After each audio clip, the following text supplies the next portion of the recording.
glamorous seaside town of Biarritz has been transformed into a security fortress. So Boris Johnson is making his debut on the world stage as UK's Prime Minister, while climate change and Trump's trade war with China, which has escalated quite intensely in the last 24 hours, are both likely to take centre stage. But as we've seen in the past, the annual G7 summit is no stranger to controversy. When you put 7 world leaders in a room, it's natural to expect some drama. And the G7 has plenty.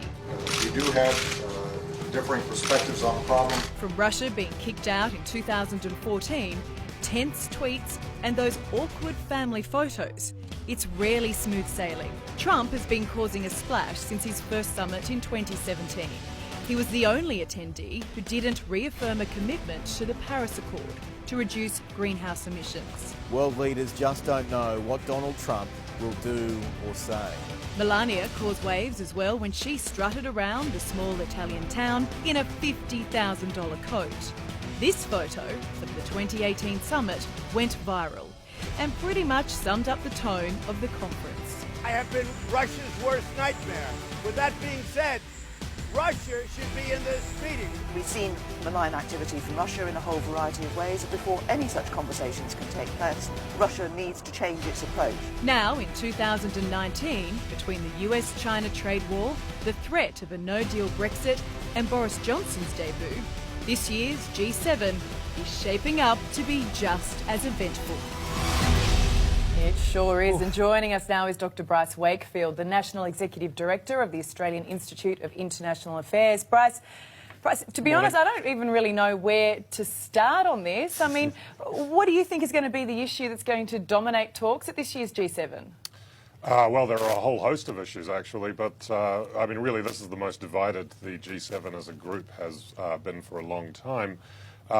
Macron, the French president who is hosting the summit, wants to focus on economic inequality, but he also has a range of other issues he's focusing on as well. For example, he's flagged a digital tax to come up with a global regime to tax companies like Facebook and Google, and that's met with resistance by the US that sees these as flagship companies. There's he also seems to have quite an ambitious agenda on the environment. He's focusing in particular on forest fires in Brazil, but that's part of a larger environment agenda. Now, he could have tried to have modest goals with this summit, given recent failure, as your reporters just said. There was a failure to secure a joint communique in Canada last year, but it seems that he's gone for quite an ambitious agenda. And so he should, and it's going to be an ambitious move to have Boris Johnson there, his first time with all those EU attendees. How do you think he's going to go down? Yeah, I mean, this seems to be a focus of a lot of the reporting on the summit.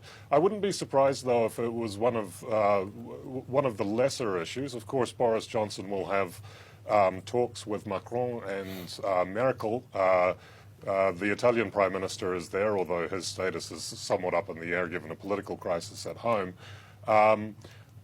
I don't really think that much will come out of the G7 as regards Brexit. The issues are already well known.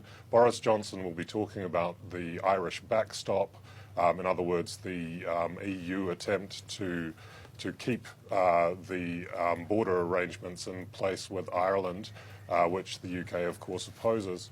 But I don't think we'll see much smoke or fire on the Brexit issue. Well, I mean, we want smoke and fire. Trump has arrived, and he usually is the one who delivers it. Last year, he got there late, he left early. We just saw in the last 24 hours, he's really ramped up this tariff war with China, which will be a topic that they're going to have to discuss. Do you think he's going to cause another stir this year? How do you think that's going to play out? Yeah, well, I think he already has, Ali, caused quite a stir with his flurry of tweets overnight on China. Trump obviously sees trade and relations with China in a somewhat different light from his G7 partners. In fact, trade was one of the issues that the G7 founded on last year, because because the group could not come to a joint agreement on whether or not protectionism was a negative policy in the global economy. Trump wouldn't sign off on a communique that said it was. So, yeah, obviously Trump is causing a stir with the China trade issues. He's also suggested that that next year the G7 should welcome Russia back to the fold, which was a member of the group until 2014 and was kicked out because of its invasion of Crimea and activities in the eastern Ukraine. So that may well cause a stir as well. I'm sure he's going to mention that again, but let's just, we're almost out of time, Bryce. Just quickly, it's our Prime Minister, Scott Morrison's first G7. Yep. How's he going to be involved? Well, he's chairing groups on oceans policy and climate, and also countering violent extremism on digital platforms, I believe. I mean, if that is going to be the focus of his talks in the G7, he'll probably want to capitalise on a lot of the ground that he made when he was in the G20 talking about a similar topic, the Christchurch call, if you like. All right, well, Bryce, thank you so much for your insight this morning and for joining us. Thank you very much.